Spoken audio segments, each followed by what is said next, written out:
Okay, well, good afternoon and good evening to those of you who are joining us today. This is the 15th edition of the European Spectrum Management Conference that we are participating in. And as every year, it's a pleasure to be here. My name is Nihar Shah, and I'll be speaking on behalf of SES. Before I start, I just wanted to show our appreciation for Dan Kraft and his team. We've done a phenomenal job organizing this conference. So again, we're very happy to present. I'll be joined today by my colleagues, Daniel Ma, Cécile Emile, and Suzanne Malloy, who represent our spectrum and regulatory team at SES, and also by my colleague, Alexander Gertz, who is from SES Networks, but really spearheads our 5G initiatives at SES. So welcome to everyone. Today, before we start talking about global content and connectivity and what we're doing to deliver that using a multi-orbit, multi-frequency satellite solution, before we get into that, I just wanted to take a moment to talk a little bit about our purpose at SES. And so if I would just request Jordan to go to the next slide. For us at SES, our purpose is extremely important to us. It's what binds us together as a company. And it's really summed up by saying we do the extraordinary in space, deliver amazing experiences everywhere on Earth. This is what we live for. This is why we show up to work every day, to make a difference for the people we serve, whether it's our customers, whether it's their end users. For us, it's putting the customer first to deliver these experiences, leveraging the assets we have in space. Next slide, please.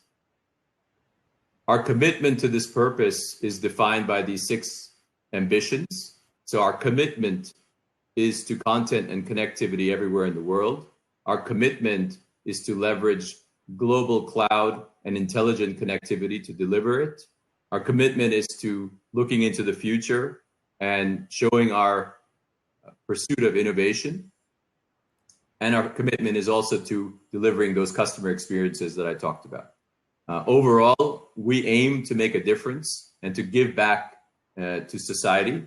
And that's really our shared purpose at SES. Next slide, please. So what are we here to talk about today? There are basically 4 things we would like to address.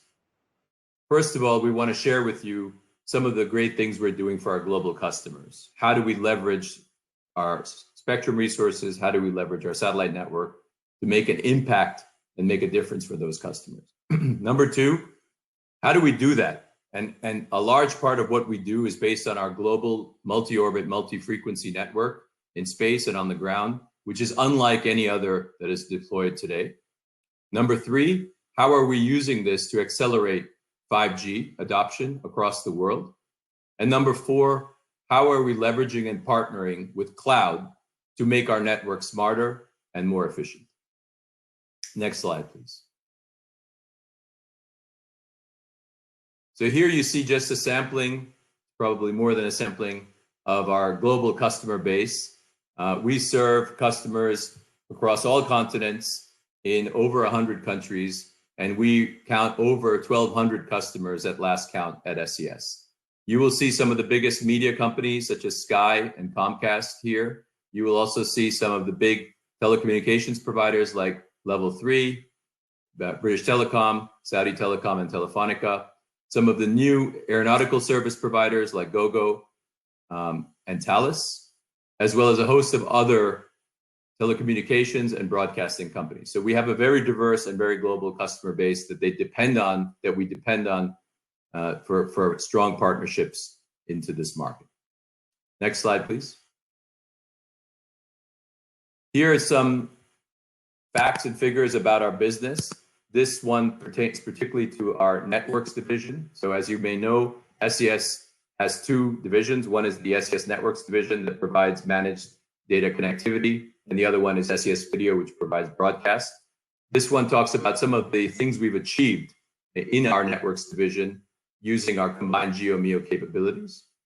We serve 7 of the 10 world's largest telcos, for example. We have over 50% of all connected aircraft in the sky rely on the SES satellite network. And we provide services to 4 out of the 6 biggest oil and gas companies in the world. Next slide, please. This slide 7 talks a little bit about our global broadcast infrastructure and media services. So this is what we do in the domain of television broadcasting. And here, SES is truly a world leader. We broadcast over 8,000 television channels, and we reach over 1 billion people with our transmissions. We also deliver more high definition and more ultra high definition than any other satellite provider in the world. And we are able to deliver these transmissions into any platform on any device. We also provide a range of media playout and management services. Next slide, please. So let me just give you a sort of vignette of some of the customers we serve. We serve customers in areas that are where fiber or terrestrial communication is difficult or poor or impossible. And one great example is our partnership in the DRC, in the Democratic Republic of Congo, where we are partnering with Gilat Telecom and Orange to provide 3G and LTE services across the country. You may know that DRC is one of the least connected countries in the world with the largest digital gap. And we're making impressive efforts to connect the interior of the country with the major towns and cities. We're also providing enterprise connectivity to companies that are hosted there. And we also provide rural and village connectivity as part of the government's program for digitization. In addition, by using our MEO fleet, we will also be able to provide cloud connectivity to both government and enterprise users in the DRC. Next slide, please. Here is an example of another application we are well known for, which is providing maritime connectivity. And SES provides unique GEO-MEO connectivity for the cruise and ferry sectors and the maritime sector more broadly. One example is our partnership with Datasat, which is a provider of maritime solutions for ferries that are typically running within the Mediterranean area. We provide both crew and cabin connectivity for those ferries. And on the right side, you see an example of our very strong partnership with Carnival, where we are able to provide up to 1.5 gigabits per second to a cruise ship. These are some of the largest ocean-going vessels in the world with over 6,000 passengers. And our connectivity has revolutionized the way those ships are operated and the types of digital services they are able to offer their passengers while on board. We have a similar partnership with the Royal Caribbean Corporation. And there again, we have been instrumental in transforming a segment which was notorious for expensive and limited Wi-Fi into something very unique and very differentiated. Next slide, please. Lastly, I would like to touch on the services we deliver to provide in-flight connectivity. We call this the aero broadband market. And here we've highlighted one of our key strategic customers, which is Thales Avionics. I think all of you may be familiar with Thales. And we are providing a range of services to Thales. We also have co-invested in a very specialized satellite for them to deliver high quality broadband to passenger aircraft all around the world. Thales will be leveraging not only our GEO assets, but also our MEO assets in order to enable seamless switching of aircraft between the two. And my colleague, Cecile, will talk about why we do this and the benefits of doing this. But as an example, we were able to use both our GEO and MEO fleet to provide almost 300 megabits per second of throughput to one single aircraft, which is almost 10 times more than the aircraft has access to today. So that's a sort of quick snapshot of what we do for our customers and the solutions we deliver for them so that they can deliver amazing experiences. I'd like to hand over to my colleague, Cecile Emile. He will talk about our global Cloudscale multi-orbit network. Cecile? Thank you, Nihar. Next slide, please. So I'm going to take a few minutes to explain how our satellite system is evolving.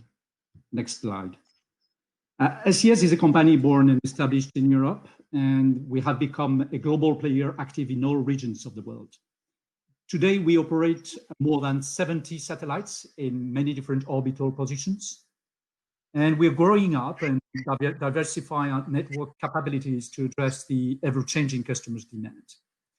Importantly, our satellite network in space is relying also on a network of ground stations called gateways, which role is to channel communications data up to the satellite and down to Earth.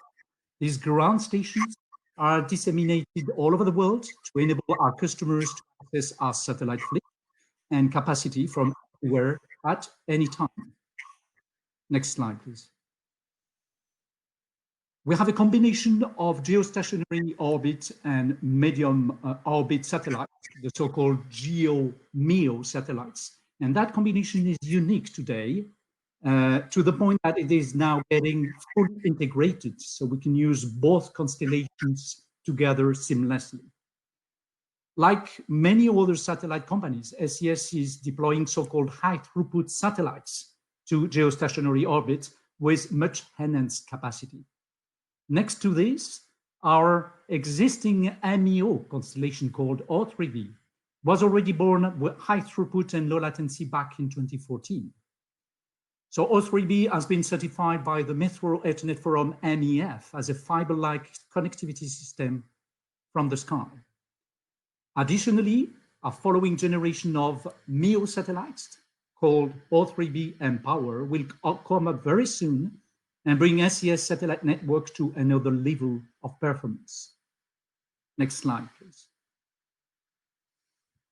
What are we doing with all these birds in the sky? You already heard Nihar talking about many different applications and how it's evolving towards an integrated GEO-MEO platform. But I want to insist now on the fact that with our various types of satellites and constellations, we are doing different things and they all complement with each other. SES still heavily relies on our traditional GEO satellites to ensure a very wide coverage with broadcast and multicast applications. In Europe, these are essential to TV broadcasters, enterprises, governments as well, to get connected across borders and in all geographical areas. It is also used for the connectivity of vessels on sea for broadband consumers by satellite. For these applications, we're relying on frequencies from the C, Ku, and Ka bands. Now, the geostationary satellites HES, high throughput, enables us to better respond to our customer needs specifically for one-way and two-way services with more bandwidth and performances of hundreds of megabits per second, together with more flexibility to respond to our customers' needs. These satellites are typically using Ku and Ka band spectrum, and the QV bands will be used for feeder links. In Europe and worldwide, these satellites are ideal for in-flight connectivity. Now, with our MEO satellites, we entered the gigabits per second and lower latency levels of performance years ago. Our O3b constellation today has been very successful for fixed backhaul applications of telecom operators, or the connectivity of vessels in all waters, or the deployment of backbone networks by national governments.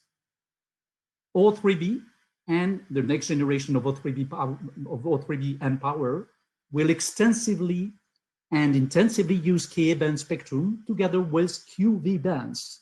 And these QV band will be for feeder links as well as end user equipment. That's it for me. I'm now going to give the floor to my colleague Suzanne for more explanation about mPower. Suzanne.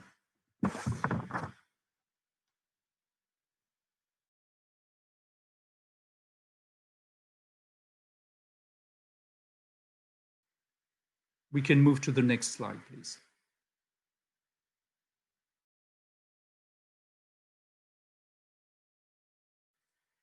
Suzanne, you're on mute. Thanks. Our next slide shows our new constellation, mPower, that's under construction, due for launch in 2021. O3b mPower is a key part of the evolution of our multi-orbit architecture that Nihar and Cecile have talked about. The current generation of SES medium Earth orbit or MEO satellites is already delivering fiber equivalent performance, and it does this using steerable beams. This flexible architecture lets the SES MEO satellites follow large vessels or shift coverage as needed to meet customer demand or to provide capacity for emergency response, for example. With Empower, this beam steering will happen electronically. And with electronically steerable beams, we can program power and capacity to meet customer demand and to adjust capacity as customer requirements change and as customer requirements grow. Next slide, please.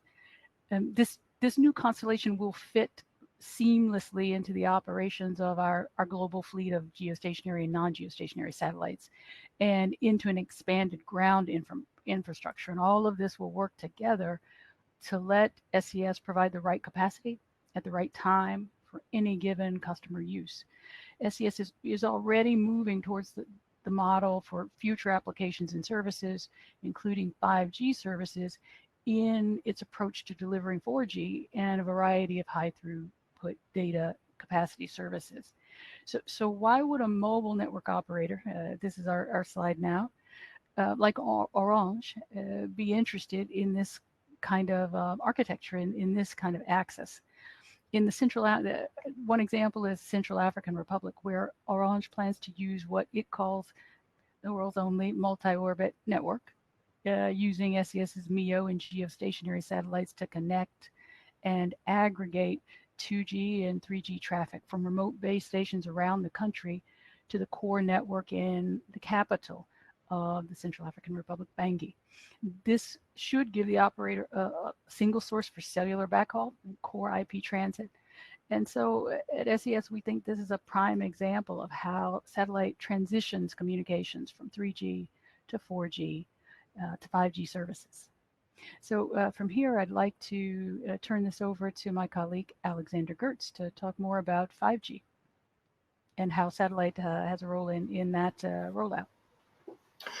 Well, thank you, Suzanne. Indeed, on the following few slides, I would like to give you a few words on how we deploy satellites to help accelerate 5G and really leverage the capabilities of 5G also for our own purposes and integrate that with customers. So as you can see from the slide that we have now, we see three elements to that. One is how can we integrate satellite and 5G functionality, something that we've been looking at over the last couple of years and have really been driving the development of. How can we accelerate 5G network coverage to help our customers, new and future customers, to reach places with 5G services that otherwise they wouldn't be able to cover or not very soon? And finally, how can we enable 5G verticals and by connecting directly to cloud? And let me give you on the next slide a few words on what we've been doing to enable that. Next slide, please. What we've been able to do is, first of all, identify where can satellite help. You're probably all familiar with the usage scenarios as defined by ITU, enhanced mobile broadband, machine-to-machine communications, and ultra reliable and low latency services. And thinking deep and hard, we've identified that satellites can help play a role for each and every one of those three usage scenarios to the benefit of all stakeholders.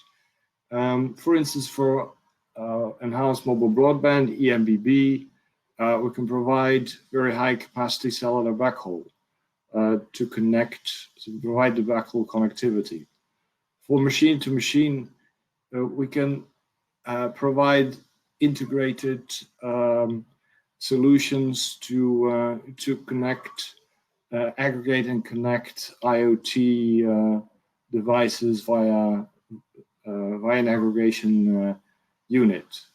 And interestingly, to help achieve very low latency for mobile access, edge computing, and content distribution networks, for instance, we can help push data to places very close to the edge of the network, to very close to the user, and hence help achieve the low latency objective at a low cost to the overall network solution.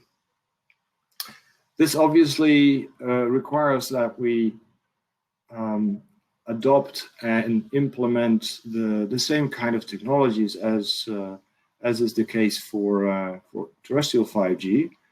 And that's what we've been pursuing over the last few years, and that's what will help our network transformation. So when we look at the next slide, please. On the next slide. We've been working with a number of international organizations to ensure that our products and services are standards oriented, standards compliant.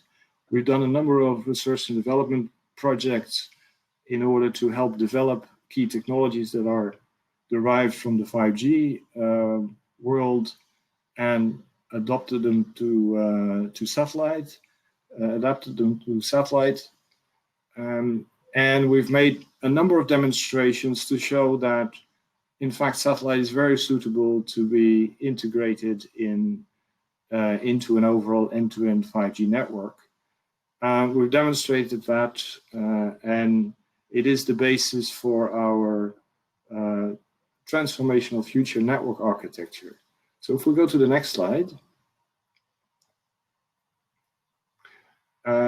you'll see that we demonstrated those aspects at a number of locations and events over the last 18 months. That was the result of the 3 or 4 years of development effort. Those were, if you want, proof of concept, which were quite successful. And we showed all the known technologies that 5G is famous for. Network functions, virtualization, software-defined networks, mobile access, edge computing, network slicing, core network integration, etc. And with all of those developments, we're able to offer those services to our customers, and also we're using that to help develop our own network architecture. Next slide, please. So as my colleagues were saying, we're enhancing our satellite fleet with more and more satellites. It's more and more satellite capability, geostationary as well as medium Earth orbit, enhanced by mPOWER in 2021. And to provide the glue between all those satellite networks, we're building a cloud scale network based on international standards that will integrate very easily with service providers' networks on the basis of generally adopted standards for that, so that we can go from a network that provides coverage to enhance capabilities to integrate, and then offering more and more capacity. And this will allow us to provide a cloud scale capability, integrates very easily with cloud networks, which is what my colleague Daniel Mao will be talking about next. Daniel, over to you.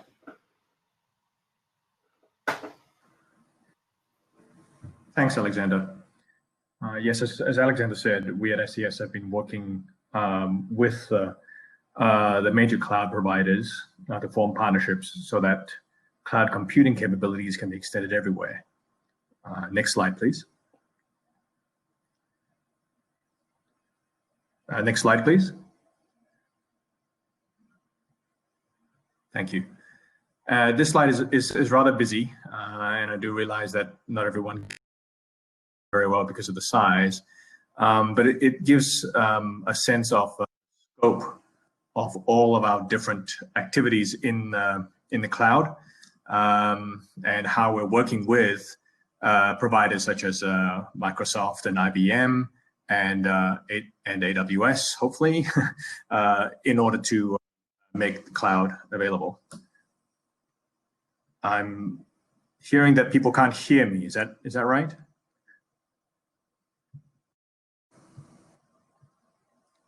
No, Okay, that's all right. correct, Daniel. We can hear you loud and clear. Okay, good. So, just to give you an idea, we found that many of our customers are moving or have already moved to the cloud, and so it only makes sense for our connectivity solutions to help connect them to the cloud, or to extend their cloud computing capabilities to remote locations. Next slide, please. Next slide, please. Thanks. So for our video customers, for example, we are working with Microsoft and our customers to enable them to store and manage their content on the cloud, and then to directly play out from the cloud over satellite or OTT to distribute the content via CDNs to any platform and every platform. Next slide, please. And for our data customers, we are helping companies like mining companies and oil and gas companies to extend their cloud capabilities to even their most remote sites. A mine site in Chile, or an oil rig in the Gulf of Mexico. These are all connected at very high throughputs directly to their corporate clouds to enable them to work seamlessly, even if they're in the middle of the ocean. We're also doing that with defense and peacekeeping forces. And eventually we see a market with remote factories as well.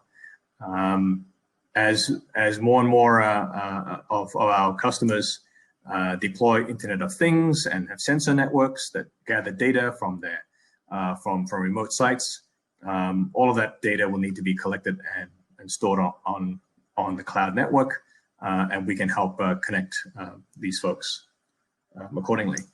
There are two ways of looking at this. By providing a cloud, we are either helping multinationals, for example, to extend their capabilities to every site they may have, regardless of local connectivity constraints. Or you can look at it from a perspective of someone who lives in a place with limited connectivity. They now have access to the same cloud computing capabilities as someone living in a much more connected place. Next slide, please. So actually, the last two slides, show our cloud partnerships. We've partnered with Microsoft ExpressRoute. We're an ExpressRoute provider for Microsoft to provide folks with direct connectivity to the Azure cloud. We also are a IBM Cloud Direct Link partner, and we do the same for the IBM Cloud. So we are a multi-cloud provider.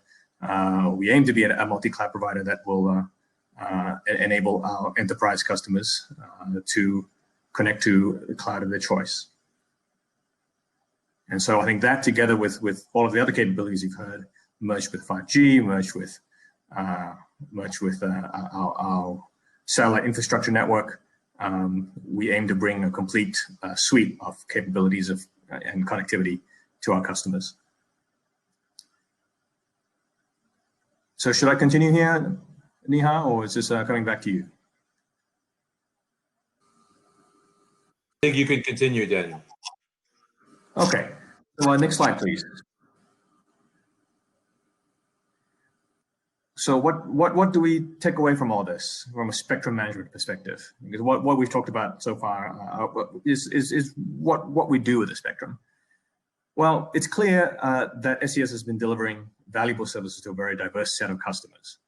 And this is no backwater industry. The satellite industry remains very vibrant. We help MNOs expand their 4G coverage. We help governments expand broadband coverage to remote areas. we are connecting planes and ships and trains and bringing connectivity to places that would otherwise not have it.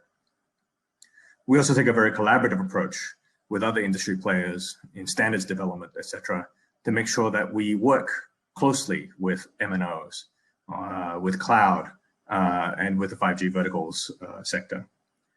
To do what we want to do and what we aim to do, though, there are a couple of regulatory things that are required. One is inclusive policies. What we've seen is that, telecom policies and broadband policies have, tend to favor certain technologies over others. We think that's a mistake. There's always a place for every technology, and in terms of achieving universal connectivity, a mix of technologies will be required to do so economically. So inclusive regulatory policies would be important in that regard. And finally, of course, and because this is the Spectrum Management Conference, the most important thing is continued access to spectrum. Without spectrum, we cannot deliver any of our services. And, it would be, the world would be a much smaller place, a much less connected place if satellites were to be deprived of the spectrum they're using today and will be using even more intensively tomorrow. Thanks very much.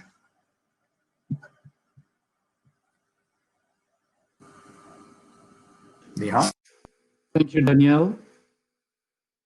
Thank you, Nihar, Alexander, Suzanne, for this presentation. So what I'm suggesting is we're all coming back on stage, ready to have a conversation with the participants. I think we've got another 10 minutes to proceed. I must admit I haven't seen a lot of questions in the chat, but I'm happy to give it a start and try to overcome the general shyness of this room. O3b mPOWER, it looks like it's something quite fascinating, and we heard that O3b has existed for quite some time already. So what will change really with mPOWER? How is it going to improve SES solutions and proposal to their customers? So should I take that one? Yes, maybe, Suzanne, it's a good... And I certainly want Nihar to follow up on this, but one of the things that we will be able to do, which we haven't been able to do, is just to meet customer demand. When you saw the graphic, you can see that we can steer beams to certain points on the Earth, but we've got a limited number of beams. So what's going to be great about mPOWER will be on each satellite we'll have 4,000 beams that can point or stop pointing as needed. And so the kinds of changes that we've seen in markets where we've gone, which is all of a sudden markets that have 2G, have 3G, have now have 4G, or now have 3G where they didn't have even that before. All of that will be electronically steerable to wherever it's needed on the planet. So even now we follow ships around if we need to, but we'd be able to do that, plus go to any place within our coverage range and change that, expand that coverage, expand that capability as needed. So just a lot more access for our customers and a lot more flexibility, a lot more access to that capability that you have when you can have fiber, but without laying the fiber in the ground. And this is, since this is a spectrum conference, I should emphasize that this is all KA. This is exclusively KA band frequencies. So that means that to the extent that these new kinds of application services, cloud, are going to get delivered to new places, this is happening in the KA band. Nihar, do you have anything to add? I would just echo that. I think it's a system that provides a quantum increase in throughput. It offers a far higher degree of flexibility and dynamic bandwidth allocation. So it's a much more efficient system that allows us to provide better QoS to our customers. I think Alexander touched upon the more relevant point, though, which is that the system is engineered from cloud up, meaning that it's optimized to deliver robust cloud connectivity, but it's also meant to be interfaced into cloud and telco networks natively, so that you can orchestrate the network the way you want, where you want to bring up the uplink, where you would like to provide downlink, whether it's static or dynamic, and dialing up, dialing down the bandwidth, dialing up, dialing down services on that bandwidth. This is all done through the orchestration platform that Alexander explained, referred to as ARC, which is a cloud native platform, which allows our customers an unprecedented degree of control and optimization of their own network. So we put the customer in the driver's seat. They can do as they wish with this network, and it's very adaptable in that sense. But Alexander, did you have any other things you wanted to add there? I think that's quite right. What we get with Empower is really a significant step in capacity and flexibility, and fully integrated with a move to the cloud of our network capabilities and leveraging everything that's been built on the cloud and can scale with cloud solutions.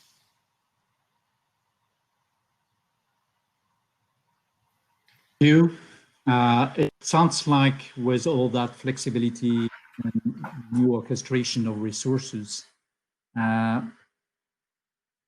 it looks like it's a different way of using scarce resources as orbitals, positions, and radio spectrum. So I think it's important to show and express if we believe sincerely that we are getting into a much more efficient way of using this scarce resource. Is that something you want to comment on?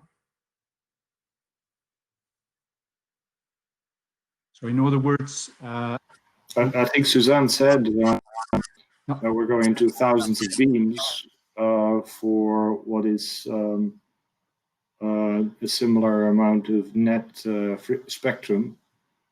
So there's a much higher degree of reuse, giving more capacity. So that's a pretty interesting development, also relevant for a spectrum conference like this.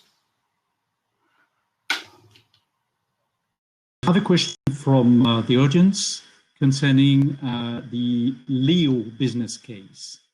What is SES perception about that? I know that we talk a lot about it internally, but I don't think the external world has a good idea of what SES believes as regards LEO. Nihar, you want to say something about that?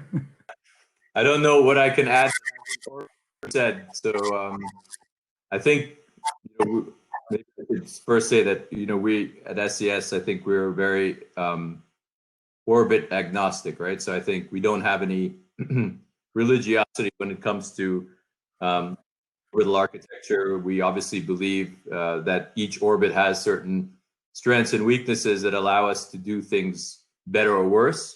And a combination of approaches is obviously the right thing to do to deliver applications in the best way, which is one of the reasons why SES invested in O3b and branched into medium Earth orbit. And then, as you can see from our latest FCC filings, we have the same open approach to even a LEO. I think when it comes to the constellations, however, I would say there are certain challenges that need to be overcome, right? From the perspective of the enormous capital outlay, from the perspective of managing the immense logistics of manufacturing and launching all those spacecraft, and not to mention all the other issues surrounding those spacecraft in orbit. But I think fundamentally, whether this is an economically feasible approach or not, I think the jury is still out. We still continue to believe that being in MEO minimizes sort of the disadvantages of LEO having to operate a massive constellation, which is unlikely to be fully utilized just because of the coverage and the sheer volume of capacity that's needed. However, MEO still gives you some additional latency benefits over GEO. So this is obviously a long conversation. I think from a fundamental the fundamental issue is there an economic return on such an investment? And are we trying to solve, the entirety of global connectivity using one system to rule them all? Or do you believe in a heterogeneous approach to networking where you incorporate different orbits, different physical medium technologies to provide possible coverage you can? We at SES believe it's different networks working together rather than trying to build one Uber network that can do everything, because we don't believe that one Uber network can do everything. But Alexander, I'd be interested to hear your thoughts on this as well.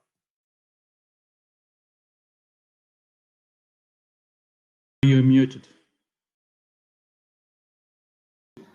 I would just add that if we were to find an economic model that makes sense for LEO, then given that we're already pursuing a sort of a network transformation, it would be relatively straightforward for us to integrate those capabilities into our overall set of products and services, or what we offer.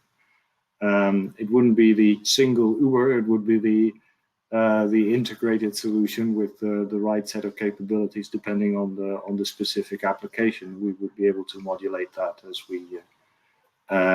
as would be the best for the market. I think this is one of the main lessons to be learned, or let's say, the message we want to deliver as SES is we are adamant to be able to adapt and respond best to the customer's expectations.